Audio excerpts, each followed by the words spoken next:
শয়তানের ওয়াসওয়াসা থেকে আল্লাহ পাকের কাছে পানাহ চেয়ে নিয়ে যথারীতি কোরআন থেকেই সরাসরি আলোচনা শুরু করি। পড়ুন সবাই পুরুষোচিত কণ্ঠে, সকলে একযোগে পড়েন। আউযু বিল্লাহি মিনাশ শাইতানির রাজিম। বিসমিল্লাহির রাহমানির রাহিম। বিতাড়িত মরদুদ শয়তানের ওয়াসওয়াসা থেকে পানাহ চেয়ে আল্লাহ পরম করুণাময় তার পবিত্র নামে আমরা শুরু করছি। আজকে আপনাদের সামনে আলোচনা করতে চাই খলাকাল ইনসান আল্লামাহুল বায়ান।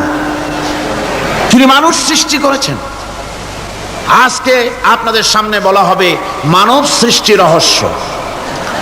আল্লাহ পাক যেহেতু সৃষ্টিকর্তা, তিনি সৃষ্টি করেছেন। আমাদেরকে কে সৃষ্টি করেছেন বলুন? সকলে বলুন, আমাদের স্রষ্টা কে? তিনি আমাদেরকে সৃষ্টি করেছেন। যেহেতু তিনি আমাদের সৃষ্টি করেছেন, সেহেতু আমাদের সঠিক রাস্তা, সঠিক পথ বলে দেওয়ার দায়িত্ব কার? সেই আল্লাহ পাকের। যেহেতু সৃষ্টি করেছেন তিনি, সূরা আল-লাইলের ভিতরে বলা হয়েছে ইন্না আলাইনা লাল হুদা। আমার উপরে এটা দায়িত্ব, পথ কর্মপদ্ধতি পরিদর্শন করা, প্রদর্শন করা, রাস্তা দেখানো, এটার দায়িত্ব হচ্ছে আমি আল্লাহ পাকের। রাস্তা দেখাবেন কে? আল্লাহ পাক। ভাইরা আমার, আল্লাহ পাক পথ দেখিয়েছেন, আল্লাহ পাক রাস্তা দিয়েছেন।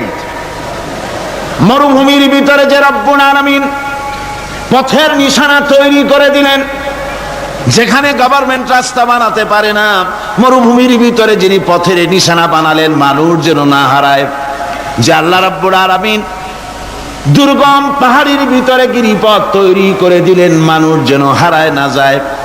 সমুদ্রের ভেতরে নাবিকরা দিনের বেলায় সূর্যের আলো দেখে পথ চলে, রাতের আধারে সে যেন গভীর সমুদ্রের ভিতরে হারায় না যায়। আল্লাহ তাই আকাশের ভিতরে তারকা মণ্ডলী খচিত করে রেখেছেন।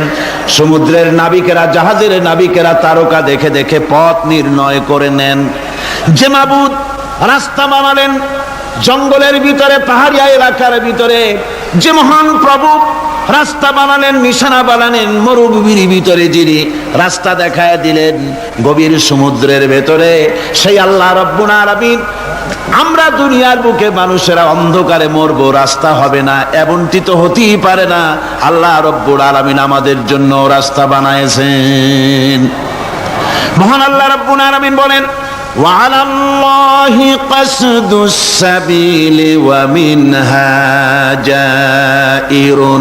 আল্লাহ পাক বলেন সোজা রাস্তা, সোজা পথ বলে দেওয়ার দায়িত্ব আমি আল্লাহর। যেখানে রয়েছে অসংখ্য বাঁকা পথ, অসংখ্য বাঁকা পথ যেখানে, যে পৃথিবীতে, সেখানে সোজা রাস্তা বলে দেওয়ার দায়িত্বটা কার? জোরে বলেন কার?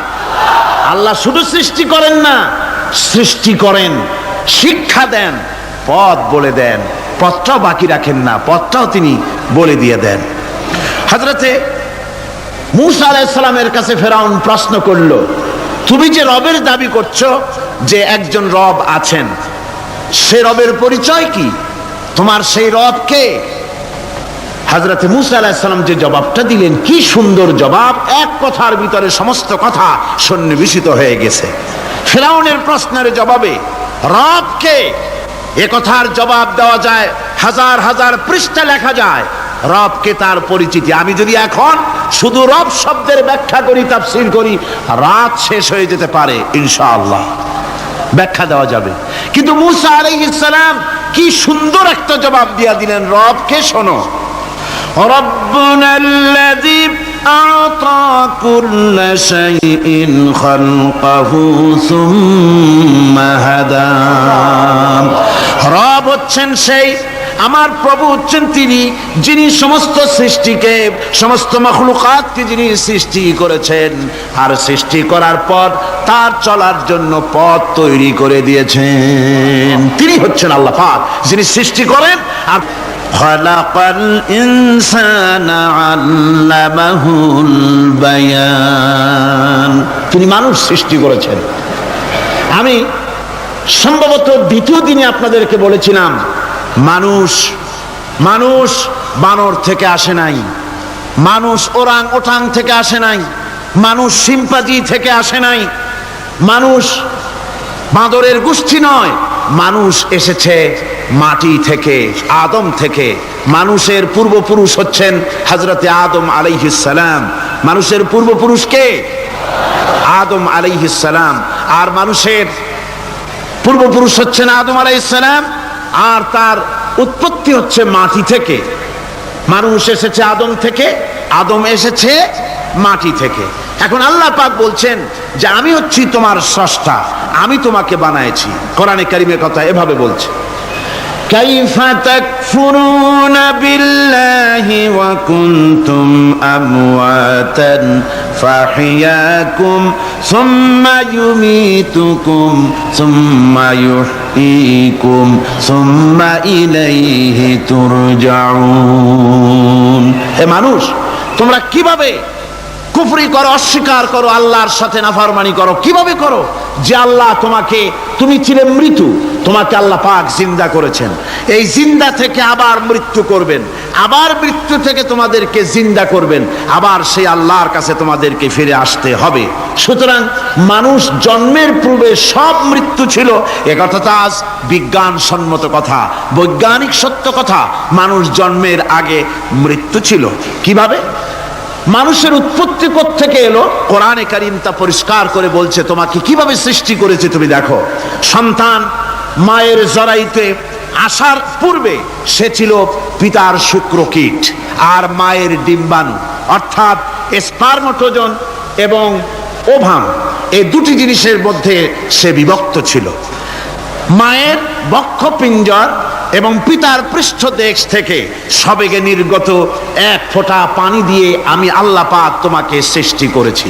কোরআনে কারীম বলছে, হাল আতা আলাল ইনসানি হিনুম মিনাদ দাহরি লাম ইয়াকুন শাইআম মাযকুরা।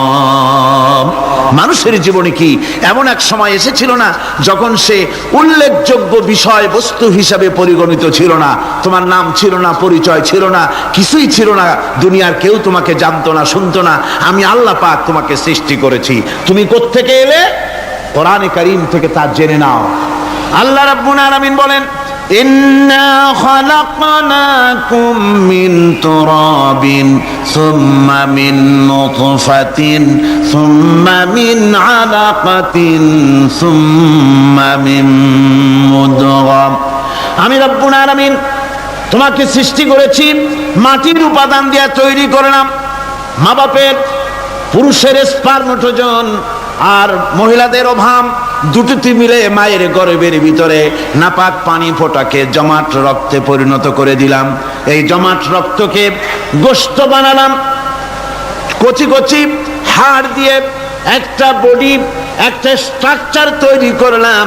তারপরে ফাকাসাউনাল ইযামা লাহমা, গোশত দিয়ে, রগ দিয়ে, চামড়া দিয়ে সুন্দর করে ছাউনি দিয়া মায়ের গর্ভের ভিতরে আমি আল্লাহ রব্বুল আলামিন তোমাকে বানাইছি। মায়ের পেটের ভিতরে ফি কারারিম মাকিন, একটি সুরক্ষিত জায়গায় তোমাকে আমি রেখে দিলাম, যেখানে কোনো রোগ, কোনো জার্ম যেখানে পৌঁছতে পারবে না, কোনো অসুবিধা হবে না। এমন একটা জায়গায়, এমন একটা ইন্টেনসিভ কেয়ার ইউনিটের ভিতরে রেখেছি। সুবহানাল্লাহি ওয়া বিহামদিহি। একটা ইন্টেনসিভ কেয়ার ইউনিট, যেখানে কোনো রকমের কোনো জার্ম প্রবেশ করে বা করবার কোনো ক্ষমতা নাই কারো। এমন একটা প্যাকেট, সুন্দর একটা প্যাকেট, একটা কভারের মধ্যে তোমাকে তৈরি করা হলো মায়ের পেটের মধ্যে। আল্লাহ পাক বলছে, খালাকাল ইনসানা আল্লামাহুল বায়ান। আমি মানুষকে সৃষ্টি করেছি। কেমনে সৃষ্টি করলাম তা তো এতক্ষণ বললাম। এইভাবে করে মানুষ সৃষ্টি করেছি। দেখো, তোমার নিজের দিকে তাকাও। ফালয়ানজুরিল ইনসানু মিম্মা খুলিক। কিভাবে মানুষ তোমাকে সৃষ্টি করা হলো একবার তাকায় দেখো, তোমার শরীরের দিকে একটু তাকায় দেখো তো, কেমনে আমি বানাইলাম, কিভাবে তৈরি করলাম। লক্ষ্য করো, এই যে মাথা, এই মাথাটার ভিতরে আছে কি? মগজ, ব্রেইন। বিজ্ঞানীরা বলেছেন এতে 1000 মিলিয়ন নার্ভ সেলস আছে এর মধ্যে। 1000 মিলিয়ন নার্ভ সেল। সেল হচ্ছে CELL, সেল। সেল মানে কোষ। এই 1000 অনুভূতি কোষ, 1000 মিলিয়ন অনুভূতি কোষ রয়েছে মাথার ভেতরে। মস্তিষ্কের এসব কোষগুলি, এসব সেলগুলি, তার মধ্যে আবার আছে নার্ভ ফাইবার, অর্থাৎ সূক্ষ্ম সূক্ষ্ম নার্ভ সুতা সমগ্র শরীরের মধ্যে তা ছড়িয়ে দেওয়া আছে।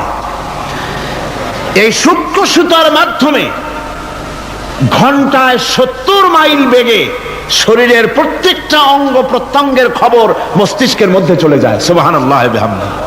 আপনার পায়ে যদি কাটা ফোটে, শরীরে যদি ব্যথা লাগে, ঘন্টায় 70 মাইল বেগে সূক্ষ্ম সূক্ষ্ম যে তারগুলি আল্লাহ দিয়েছেন, ওই তারের মাধ্যমে আপনার মাথায় চলে যায়। মস্তিষ্কে গেলে পরে তড়িৎ গতিতে সিদ্ধান্ত হয় কাটা তুলতে হবে, অথবা একটা সাপ দেখেছেন, সাপ প্রথম চোখ দিয়ে দেখলেন, চোখ, এই চোখের ভিতরে আপনার 130 মিলিয়ন লাইট রিসেপ্টর আছে, অর্থাৎ বিভিন্ন দৃশ্যকে, ছবিকে ক্যাচ করার মতো 130 মিলিয়ন লাইট রিসেপ্টর গ্রহণযোগ্য মেশিন রয়েছে চোখের ভিতরে। চোখ দিয়ে সাপ দেখলেন, চোখের ভিতরে রয়েছে আবার অসংখ্য তার। এই অসংখ্য তার ব্রেনের সঙ্গে জুড়ে দেওয়া আছে। চোখ সাপ দেখল,